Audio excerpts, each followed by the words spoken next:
बाकी ज़्यादातर आइंस्टाइन ने कुछ क्वांटम मैकेनिक्स में ऐसे स्पेस पूछ लिया।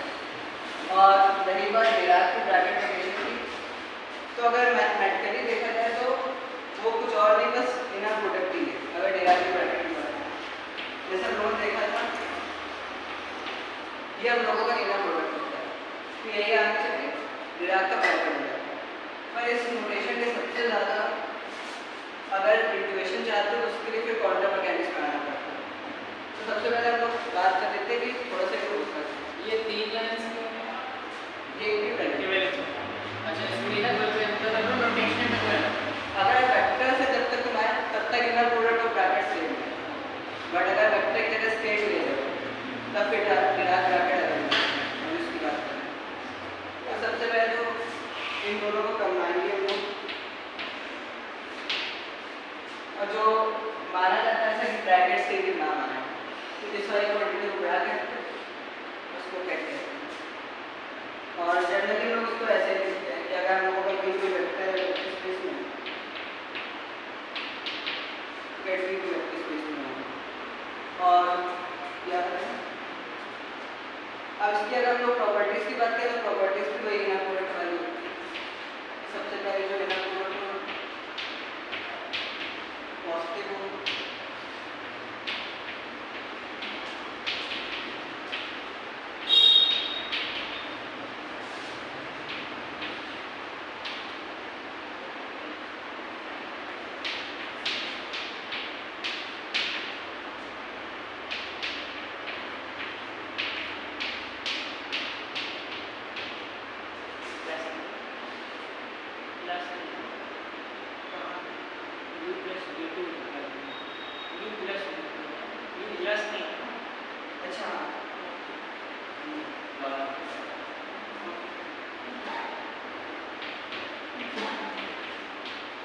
यहाँ पे जब हम लोग पोजीशन को स्विच करते तो लोगों को कॉम्प्लेक्स क्वांटिटी जाती है।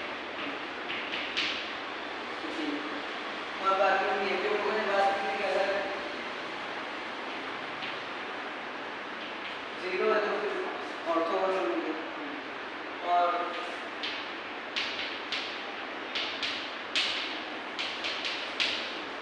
ऑर्थोगोनल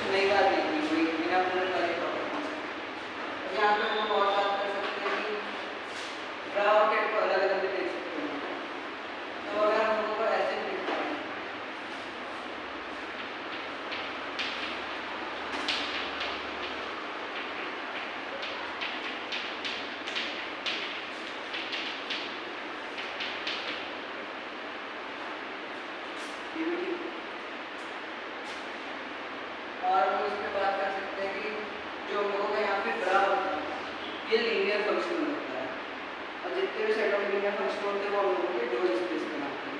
ठीक है, अब यहाँ पे मेन इसका इक्वेशन आता है जब हम लोग क्वांटम मैकेनिक्स की बात करते हैं। तो उससे पहले थोड़ी सी कि हम लोग जरा प्रॉपर्टीज और देख सकते हैं।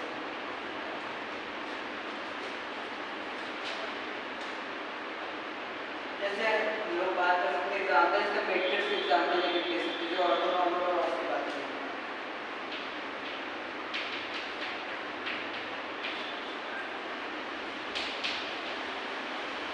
अब यहाँ पे अगर हम लोग कैलकुलेट कर सकते हैं, जब ये कैलकुलेट करोगे यहाँ ये ऑर्थोनॉर्मल निकल गया। अब इसी तरीके से एग्जाम्पल में अगर थोड़ा सा चेंज करें और इसको हम लोग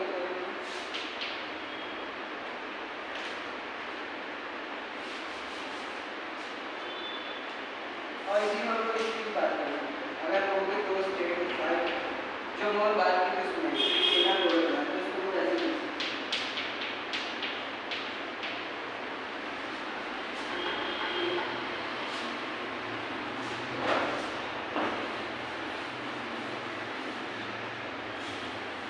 बाकी इसकी बात हम लोग उसमें भी कर सकते हैं जॉइंट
लास्ट वाली प्रॉपर्टी।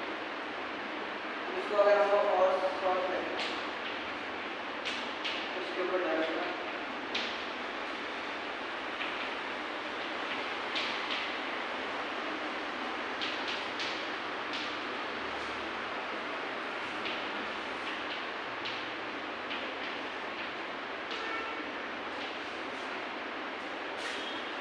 इसको जब हम लोग सॉल्व करते हैं फिर से नॉन टर्मिनल में चले आएगा,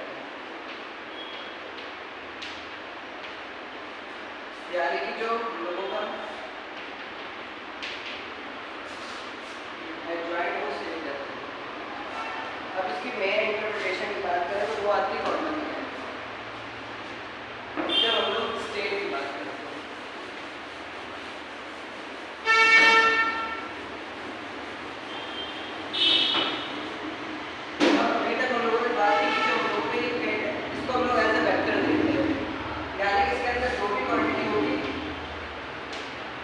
वो हमारी वेक्टर होगी। बट क्वांटम मैकेनिक्स में क्या होता है, हम बात करते हैं स्टेट्स की। अब स्टेट हमारे कुछ भी हो सकते हैं, वो हो सकते हैं फिजिकल इंफॉर्मेशन। अब जैसे हम लोग बात करते हैं एनर्जी स्टेट की, अब यहाँ पे ये तो हम लोगों का वेक्टर नहीं है। इसी तरीके से हम लोग जब बात करते हैं पोजीशन स्टेट, क्या ये दो चीजें सेम हैं?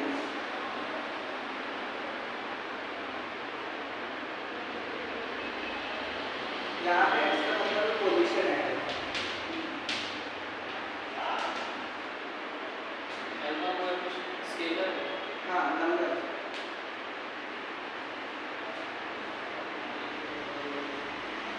ये दोनों चीजें यहाँ पे अलग अलग है, क्योंकि इसका मतलब है हाँ पार्टिकल जो है, अब इसको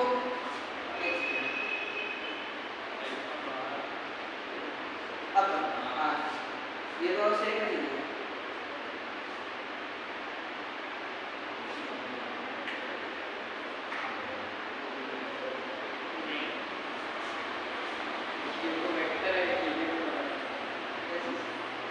वेक्टर की यहाँ बात नहीं है,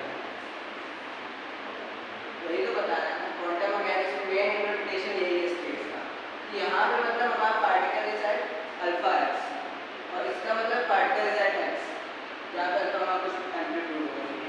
तो मेन इक्वेशन डिराक की ब्रैकेट इक्वेशन यहीं पे आती है। जैसे हम लोग जब मोमेंटम किसी पे ऐड कराते हैं तो हम लोग उसको इस तरीके से नहीं लिखते, ये चीज़ गलत हो जाएगी। मेन फिजिकल इंटरप्रिटेशन डिराक की ब्रैकेट नोटेशन यही होती है, मतलब जब तक वेक्टर की बात कर रहे हैं तब तक इनर प्रोडक्टिव चलता है, अलग से कोई प्रॉपर्टी नहीं होती।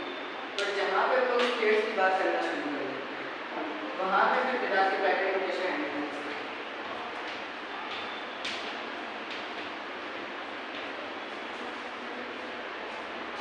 इसको इस तरीके से हम लोग इस प्रॉपर्टी को यूज करते हुए और वो जो लास्ट वाली बताई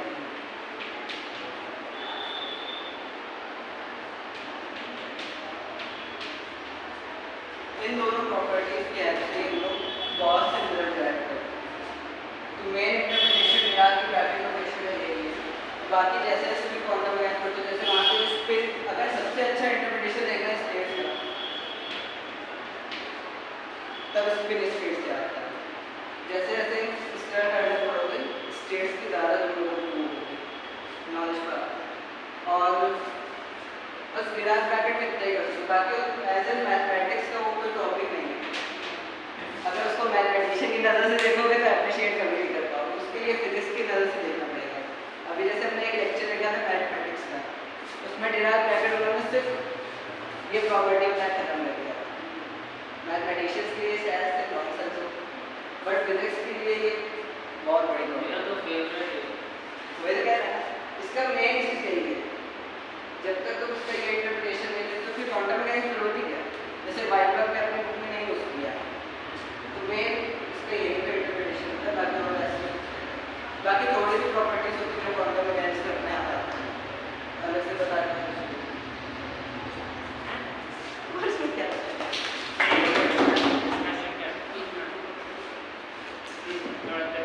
नहीं हो रहा है। ऑन है? ऑन है। हाँ रेड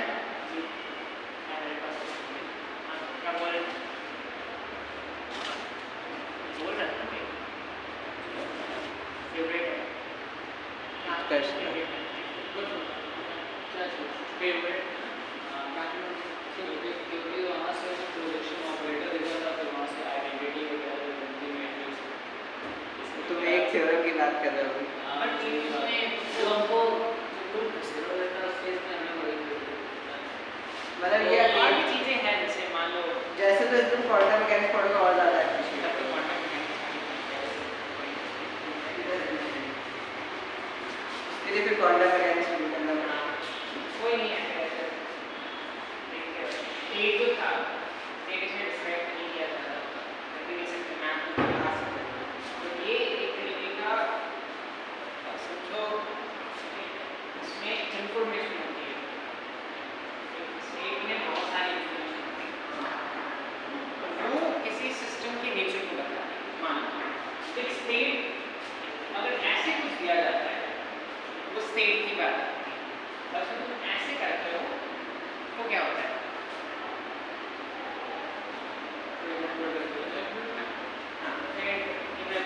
इसका मतलब क्या होता है तो नंबर नहीं तो इसके लिए ये एक तरीके से सिर्फ स्टेट है ना लेकिन इसके साथ अगर हम इसका ग्राफ ऐड करते हैं तो क्या होगा पूरा क्या है नहीं वो स्टेट है ये भी कुछ खराब है। ये एक रियल फंक्शन हो गया उसके दो ऐसा मान लो ये तो समझ रहे हो ना लीनियर फंक्शन का काई तो ये जो होगा ये क्या होता है नहीं वैसे ये फिजिकल है तो ये स्टेट होता है हाँ स्टेट ये भी फिजिकल है इसका भी मतलब है तो वो होता क्या है मतलब वो भी स्टेट होता है कुछ नहीं हाँ नहीं ये समझो डबल स्पेस में मतलब अगर वो वेक्टर देखो जैसे हर v का एक v होता है और v के जो एलिमेंट्स होते हैं ये भी एक वेक्टर स्पेस ही होता है ये भी प्रूव करते हैं लोग ना कि डुअल स्पेस एक वेक्टर स्पेस है इसके लिए एलिमेंट्स वेक्टर्स ही होंगे ना तो ये भी एक वेक्टर ही है जैसे ऐसे देखो ना मतलब 1 2 3 लिखा रहता है तो ये ऐसे कर दो ये तो क्या है इसका वही तो बताया ना इनर प्रोडक्ट से अगर u और v का ले रहे हो तो u स्टार फिर v को ऐसे लेना होता है। लेकिन तुम शायद यहाँ पर एप्लीकेशन के फॉर्म बताना चाह रहे हो ना जैसे हम क्वांटम मैकेनिक्स में कोशिश कर रहे हैं हाँ तो वैसे मैं मतलब पूछ रहा हूँ इसका मतलब क्या हो सकता है हाँ तो ये वैसे नहीं ना फिजिक्स में ग्राह का क्या मतलब है मतलब जैसे वो स्टेट बता रहा है वैसे ये भी स्टेट बता रहा है कुछ और बता रहा है ये स्टेट है। ये स्टेट के लिए ये स्टेट बताएगा और डुअल स्पेस में जाएगा है ना जैसे ये मान लो इंफॉर्मेशन थी और इसको हमने ऐसे कर दिया क्या चेंजेस आएंगे तो अगर मान लो तुमने कोई इंफॉर्मेशन बनाया 1 2 3 करके और तुमने इसको ऐसे बनाया है तो कोई चेंजेस आया तो ऑफकोर्स आया और मैंने यहाँ पे रियल कॉन्टेक्स्ट का था तो यहाँ पे कॉन्टेक्स्ट को रिलेटेड है इसका क्या है ये भी है इसका मतलब ये कि लीनियर फंक्शन बन रहा है और वो भी स्टेट के बारे में कुछ बताया दूसरे वेक्टर स्पेस में हाँ बट जनरली स्टेट से लिखते हैं। लोग कैसे लिखेंगे स्टेट को बट ये अगर कोई लिखता है वो कुछ बताने की कोशिश कर रहा है तो सिर्फ यहाँ से पता चलेगा अच्छा एक चीज और इसमें अगर ट्रेस लगा दो तो तुम्हें फिर से कोई मिल जाता है मान नॉर्मल जो इनर प्रोडक्ट होता है इस पे ट्रेस ले लो ये गन आइडेंटिटी है ये आइडेंटिटी ये आइडेंटिटी बहुत इंपॉर्टेंट तो इस पे इससे डेरिवेशंस होते हैं मोमेंटम ऑपरेटर और पोजीशन है ऑपरेटर। एक्स की करते हो हाँ आई इस बार ये इसका इसकी बात करें ये इसे कहीं लिखा था बस ये 1 होना चाहिए इस कंडीशन का मतलब क्या हो सकता है नॉर्मलाइजेशन अभी लिखा था अभी ऐसे लिया इसका मतलब क्या हो सकता है नहीं ये तो वो है ना ऑर्थो नॉर्मल अरे मतलब ये तो नहीं ऑर्थो नॉर्मल मतलब तो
ये बता रहा है हाँ? अरे सिंपल भाषा में सिंपल भाषा में तुम्हें बता रहा है किसी पर्टिकुलर टाइम पे किसी पर्टिकुलर जगह पे डिस्टर्बेंस बस बस ये एक तरीके से इंफॉर्मेशन ले रही है वेव वही है काम का भी इसका भी काम वही होता है क्वांटम मैकेनिक्स बस हम इसको एक वेक्टर बोल देते हैं एक वेक्टर है और ये ऐसा है अब मेन चीज वही है जो जैसे स्टेट में हम बोल दिए अब यहाँ पे ये वेक्टर नहीं यहाँ पे हम लोग प्लस स्टेट को प्लस दी और प्लस वो माइनस दी वाला होगा उसकी बात हो रही है यहाँ पे कह सकते हो कुछ प्रॉपर्टीज या फिर प्रॉपर्टीज में कैरेक्टरिस्टिक्स ये बेसिस है क्या नहीं नहीं ये बेल्स है ये स्पेन अप स्पेन डाउन पढ़ा है Spain up Spain down strength garden पढ़ना कभी ऐसे होता है अगर गार्डन लाइब्रेरी से पढ़ोगे तो वो तो शुरू ही से करते हैं तो गोला एक्सपेरिमेंटिंग और ऐसा देखो उसमें ओरिएंटेशन सस्काइंड ये शुरू कर सस्काइंड इसी से शुरू करते हैं बॉक्स में इंफॉर्मेशन तुम अब ये पता लगाओ ये क्या होता है ये ऐसा कुछ देखा अभी सिल्वर को लेके करते हाँ उसमें से यहाँ से कोई इंफॉर्मेशन छोड़ोगे हैं उसके स्टेट तो तुमको पता लगेगा यहाँ इंफॉर्मेशन कब आएगी मतलब कितनी आएगी तो ब्लैक होल वाले कभी ऐसा कुछ नहीं वो वाला अच्छा इस पे आओ इस पे आओ। ये नॉर्मलाइजेशन कंडीशन है और नॉर्मलाइजेशन कंडीशन का मतलब क्या होता है क्यों एक वेव फंक्शन को नॉर्मलाइज करना अच्छा इसमें और इसमें यहाँ पे एक बात और अंतर है क्या अगर किसी टाइम टी के लिए नॉर्मलाइज कर दो फिर उसके बाद क्या टाइम के लिए नॉर्मलाइज करना जैसे इलेक्ट्रॉन को इवॉल्व करना उन्होंने एक सर्टेन टाइम टी की उसको वेव फंक्शन को नॉर्मलाइज करना बट फिर टाइम टी के बाद क्या इसीलिए होती है ना कंजर्वेशन करंट जो कहते हैं वो कॉम्प्लेक्स करंट शुरू को थोड़ा सुनाओ बनाओ तो क्या बोलते हैं अरे जैसे तुम्हारी वेव है वो इवॉल्व कर रही है ठीक है तुमने किसी सर्टेन टाइम टी के लिए नॉर्मलाइज कर दिया लेकिन वेव तो फिर भी आगे बढ़ रही है तो उसके बाद अब नहीं देखो जो भी है ना फिजिक्स ऑनर्स में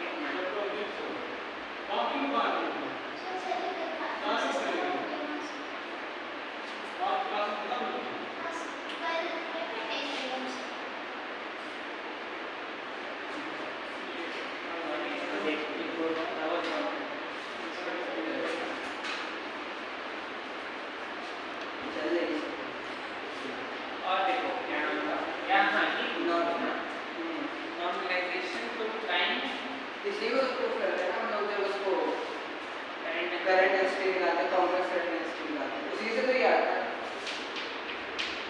जो बात कर रहे हो हाँ उसी से तो आ रहा ये है तो प्रोबेबिलिटी वाला आगे यही तो है। यहाँ आ रहा है रोटेशन कर रहे हैं इसको ऐसे लिख सकते अच्छा ये साइज का साइज जो अभी बताया था कि उसको इनर प्रोडक्ट का ऐसे मिल सकता प्रोबेबिलिटी डिस्ट्रीब्यूशन कर रहे क्या ये जो है बता अभी रहे कुछ नहीं अभी हैं तो अच्छा ये देखो हाँ देखो कुछ चीज और करते हैं इसीलिए कुछ नहीं कर बता रहे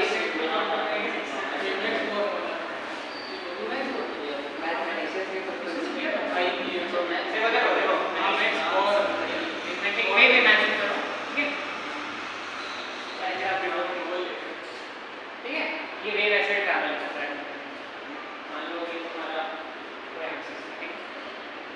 जब हम इसकी बात करते हैं तो हम बात करते हैं कोऑर्डिनेट डिस्ट्रीब्यूशन और मान लो ये पोजीशन की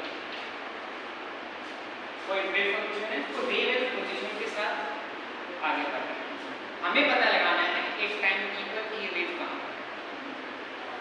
बट क्वांटम मैकेनिक्स में इजी नहीं होता है इसलिए इसलिए में होता है कि यहाँ पे साइज हमारा यहाँ पे कॉम्प्लेक्स है सुपरपोजिशन सुपरपोजिशन इज वेव ये वेव का हर एक पॉसिबल कॉन्फ़िगरेशन दिमाग में ले लो ले लिया नहीं ले सकते लेकिन ले लो हाँ ले लिया अब तक तुम मेरे को बताओ कि ये वेव पॉइंट पर कहाँ पर हो इस जगह में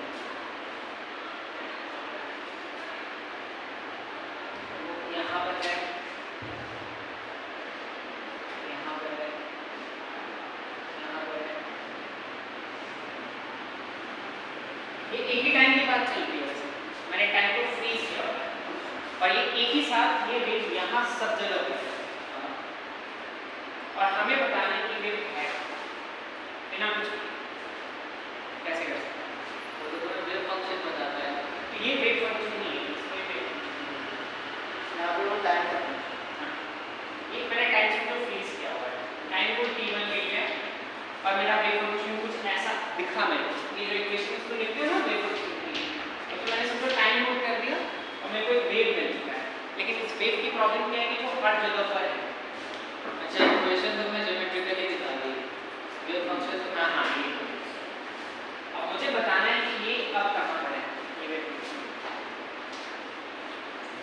बट तुम्हारे साथ प्रॉब्लम है तुम्हारे पास सुपरपोजिशन है, तो ये जो वेव है वो हर जगह पर है, तुमको दिखेगी। कब कहाँ पर है तो हर टाइम हर जगह है। तो हाँ ये तो सुपरपोजिशन हो रही है ना। तो मैं तुम पूछ क्या रहे थे? मैं पूछना चाह रहा हूँ कि ये अब कहाँ पर होगी, प्रोबेबिलिटी क्या बता सकते हो कि ये यहाँ ज़्यादा होगी, यहाँ ज़्यादा होगी, यहाँ ज़्यादा होगी, यहाँ ज़्यादा होगी। ये नहीं बता सकते ना कि वही होगी, लेकिन वहाँ होने की उसकी संभावना है, सबकी प्रोबेबिलिटी अपनी अपनी है और इसी ये प्रोबेबिलिटी interpretation को वन में है। ये मैथ्स फॉर्म ये जो अंडर कर्व जो भी इसकी प्रोबेबिलिटी होगी वो वन तक आ जाएंगे। एक गाउसियन वेव फंक्शन होता है तो कुछ ऐसा दिखता है अपने मीन के आपको बेल कर्व हो गया, तो ये गाउसियन वेव फंक्शन है। ये मैंने रैंडम कुछ नोट किया, लेकिन मेरा पूछना है कि कहाँ पर होगा, ये पता कैसे करोगे? किसी टाइम पर कहाँ पर होगा। ये कैसे पता करते हैं? ये नहीं पहले ये समझिए ना, ये मेरे को बता रहे हैं कि कहीं ना कहीं तो जरूर होगी, वन तो कहीं तो जरूर है। x से लेके x प्लस t हाँ जैसे मान लो तुम्हारे पास कोई कॉइन है जिसको तुमने हेड टेन किया है, प्रोबेबिलिटी अगर वन हाफ अनबैलेंस दोनों को जोड़ के क्या आता है बना,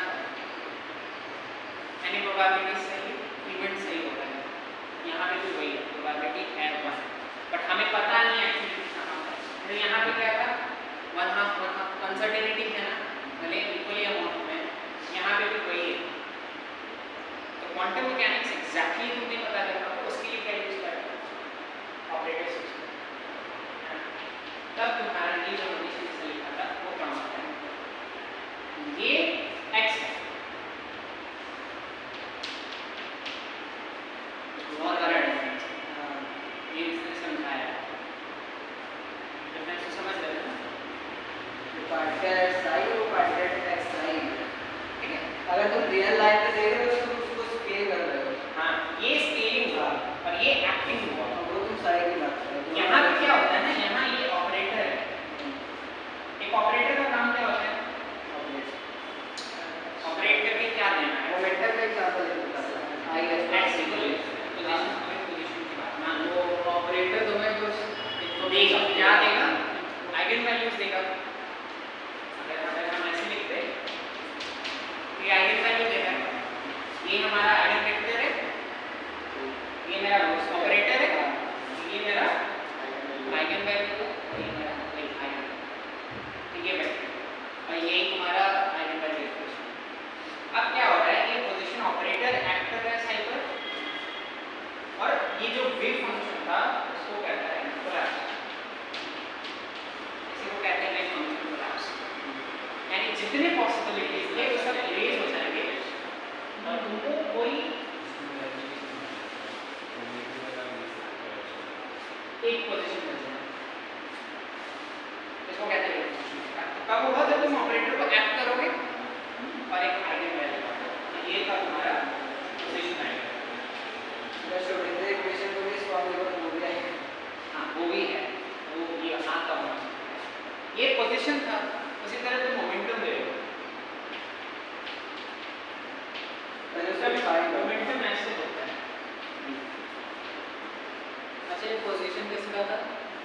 हाँ ये इसका है वेव फंक्शन का पोजीशन, जो भी हमने ये इतना बनाया था ना, ये हर जगह पे था, अब वो सिर्फ यहाँ पर है, वो मेरे को आइगन वैल्यू बताएगा। अच्छा वेव फंक्शन मतलब क्या? ये अगर बात करो तो बोलेंगे बताया ना, जैसे ये वेव फंक्शन क्या बताता है? ये वेव फंक्शन किसी सिस्टम के नेचर को बताता है। एनर्जी से रिलेटेड है। हाँ आ रहा है, एनर्जी भी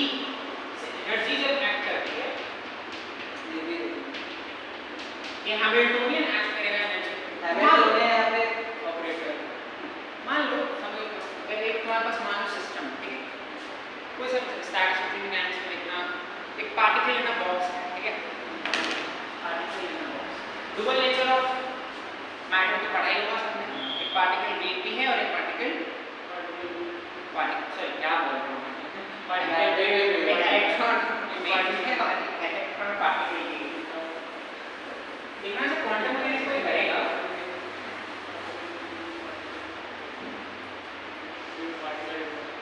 मान लो इसमें मेरा एक पार्टिकल, ठीक है, और इस पार्टिकल को मैंने डाल दिया, इस पार्टिकल के मूवमेंट को और उसके इंफॉर्मेशन को मैं बस एक वेव फंक्शन में डाल दूं। जैसे मान लो तुम्हारा इस रूम में जो भी इन्वॉल्वमेंट होगा पूरा पॉसिबल कॉन्फ़िगरेशन वो मैंने इसमें डाला। अब मैं जानना चाहता हूँ कि तुम्हारा पोजीशन क्या है हर जगह, जब तक तुम उसको देखना फॉर्म नहीं कर सकते। ये तो वही बात है, राइडर स्टैट नहीं छोड़ेंगे क्या लड़ा इसका अच्छा है। जैसे तुम्हारी बुक शेल्फ है, तुमने जब उसकी बुक रखी तो बुक गिरने लगी, लेकिन तुमने उसका गेट बंद कर दिया। अब जब तक वो गिरेगा कि नहीं, हाँ जब तक तुम गेट नहीं खोलोगे तो मुझे पता चला बुक गिर रही है कि रखी भी है गिर भी रही है। अच्छा, अब मुझे पोजीशन तुम्हारा पता करना है तो मैं एक ऑपरेटर ऐड कर दूंगा, जिसका काम होगा मेरे को आईडी वैल्यू देना, ये आईडी वैल्यू आ गई। अब मुझे इसी पार्टिकल का मोमेंटम पता करना है, मैं मोमेंटम ऑपरेटर ऐड करूंगा। देखो x क्या होता है, सिंपल ऑपरेटर है तो सीधे पोजीशन दे देगा। मोमेंटम क्या होता है, x से ही जुड़ा होता है, तो कुछ ऐसा दिखता है। हाँ ठीक है, और इसमें आई की अगर वैल्यू बदल दो तो माइनस हो जाएगा, ठीक कोई नहीं। ये मोमेंटम ऑपरेटर ऐड कर दोगे तो ये कैसे ऐड करोगे, ऐसे करोगे। अब मेरे पास कोई प्रिसाइज एग्जांपल रहता तो मैं इसको ऐड कर देता हूँ, ये ऐड नहीं होगा तो ये कांस्टेंट है, ये बस ऐड हो जाएगा। तो अगर तुम्हारे पास e to the power sin dx था उसमें डिवाइड dx ऐड करो क्या होगा, cos e के बाहर आ गया ये, ठीक है, बस यही था तुम्हारा। अब इसमें क्या करो तुम,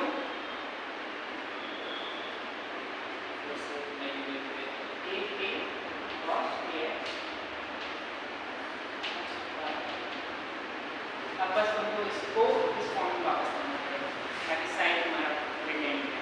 क्या करना पड़ेगा? नहीं मतलब अब तुम्हारा ये जो स्टेट है वो साइन के फॉर्म में नहीं है ना, ये cos के x के फॉर्म में चला गया, उसको sin के x के फॉर्म में वापस करना पड़ेगा। जो भी करना होगा उसको प्रैक्टिकल आइडेंटिटी लगा और फिर जो भी इधर साइड को आएगा आंसर वही तुम्हारा मोमेंट है। जब कुछ बच जाएगा ये निकाल दो और ये जो भी बच जाएगा वो तुम्हारा उसी तरह सिमिलरली और देखो उनके कम्युनिकेशन नहीं तो क्वांटिफिकेशन से इसमें बात करें एलएससी की बात करें। हाँ एक होता है हैमिल्टन।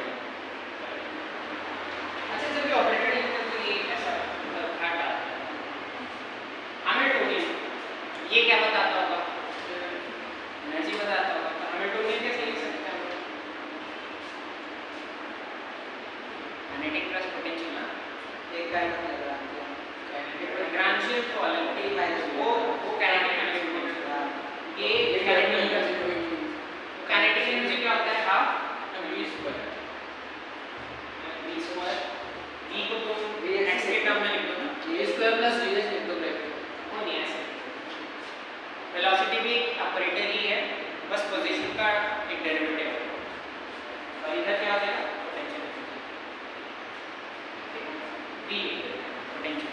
और ये तो बहुत जरूरी है, थोड़ा सा वेलोसिटी ठीक, vfx में ये भी है, सेम है।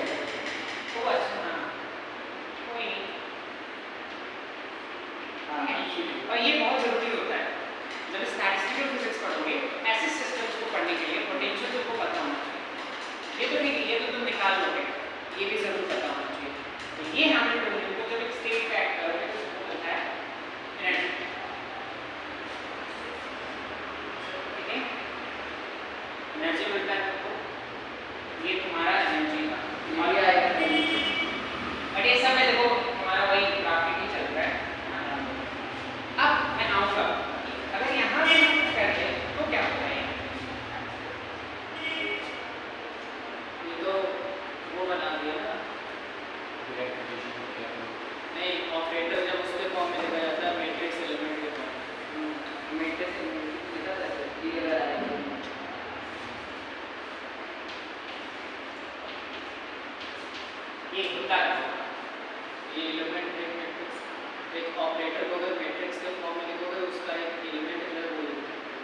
मैथ क्वांटम नया साई सो एक्सपेक्टेशन वैल्यू ये तुम्हारा ऑपरेटर है ना यहाँ पर हाँ इसको expectation value of A inside बोलते हैं आता हूँ मैं चलिए ये तो क्लियर है ना वाला स्टेट तो क्लियर है यहाँ तक हमने ऑपरेटर्स ऐड किए मैं आइगन वैल्यू मिले और ये एक्सपेक्टेशन वैल्यू होता है एक्सपेक्टेशन वैल्यू का मतलब क्या होता है कि ऑपरेटर ए जब साई पे एक्ट करता होगा तो एवरेज आइगन वैल्यूज क्या आएंगी है ना मतलब देखो ए जब साई पे एक्ट करता है तो हमें कुछ मिलता है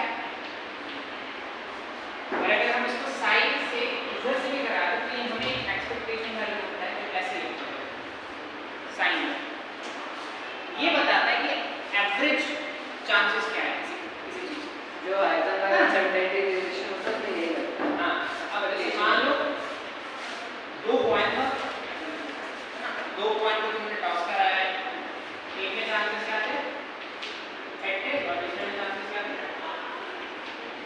सेट है अब एवरेज प्रोबेबिलिटी क्या होगी कि दोनों में हेड आ जाए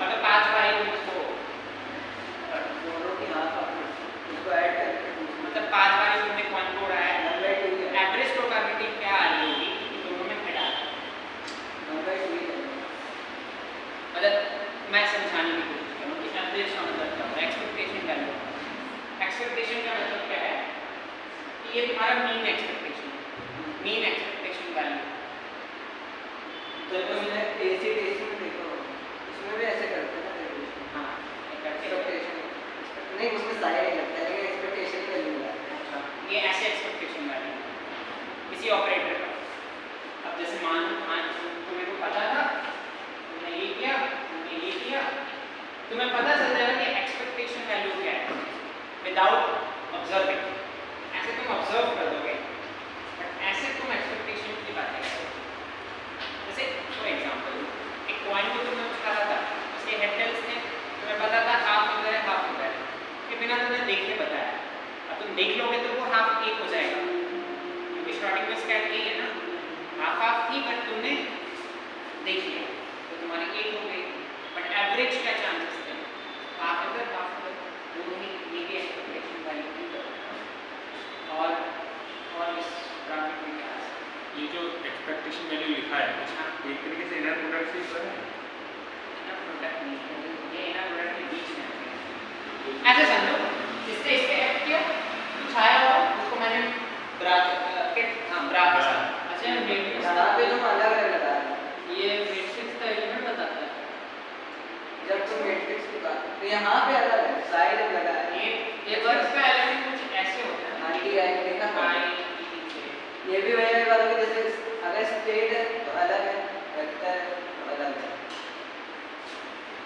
वैसे मैं बस बताना चाहता हूँ क्वांटम मैकेनिक्स कितना हैवी यूज है क्योंकि हम अपने आप आता है उसमें हम आएंगे बहुत है ये है हमने वेव फंक्शन की बात कर रहे हैं श्रोडिंगर इक्वेशन बोला उसमें श्रोडिंगर इक्वेशन ये होती है अभी लिखी तो प्रॉपर ये होता है h psi plus p psi या फिर I h bar divided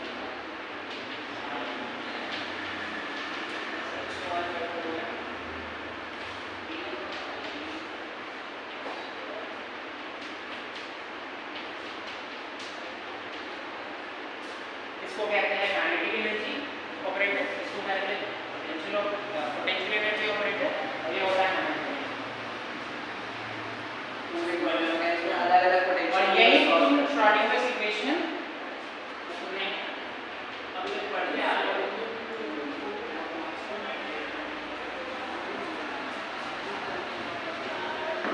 ये तो पढ़ते आ रहे हो ये तो बात होते आ रहे हैं ना क्या ये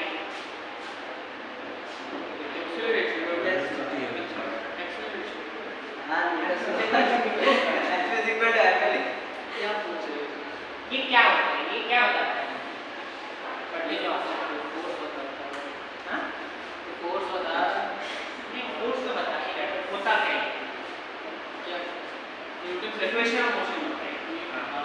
ये जनरल इक्वेशन ऑफ मोशन और ये तो तुम डेराइव भी कर सकते हो पॉइलोग्राम से उसमें किया भी रहता है रिलेटिविटी उसमें भी ऐसे ही तो ये इसका इक्वेशन ऑफ मोशन है ये इसका equation of motion quantum mechanics में हैमिल्टनियन ज्यादा यूज करते हैं क्लासिकल मैकेनिक्स में फिर क्वांटम फिजिक्स में लैग्रांज ज्यादा यूज करने लगता है कन्वर्जन ये हैमिल्टनियन मैकेनिक्स में होती है तो ये जो तुम्हारा था ये श्रोडिंगर इक्वेशन और तुम सब इसको डेराइव नहीं कर पाओगे अगर तुम ये सब नहीं जानते ये ऑपरेटर कैसे एक्ट करेगा है ना ब्रैकेट नोटेशंस क्या है इसमें एक चीज है कि unitary operators unitary operator Goldstein है क्लासिकल वाले में है ना ये? हाँ लैग्रांज ये वाला? लैग्रांज लैग्रांज क्या होता है हैमिल्टन डायनामिक्स क्या होती है ऐसे ही में वो भी आगे बढ़ोगे तो पॉइसन मैनिफोल्ड्स ये सब चीजें हैं एक ऑयलर करके एक क्वेश्चन थी जिससे वो सॉल्व कर रहे थे वो टेनिस वाली प्रॉब्लम ब्रैकेट वो जो टेरेंस का था वो नहीं नहीं वो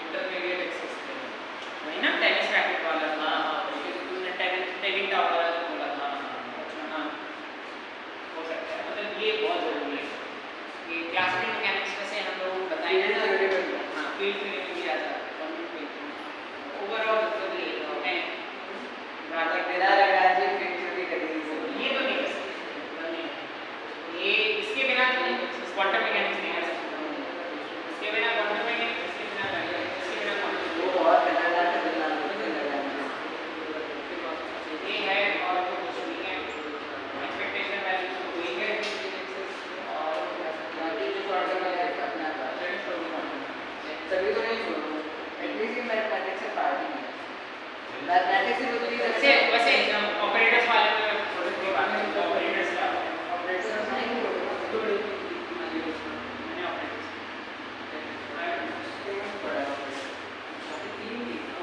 मैं ऑपरेटर है जरा की बात है ओके क्वेश्चन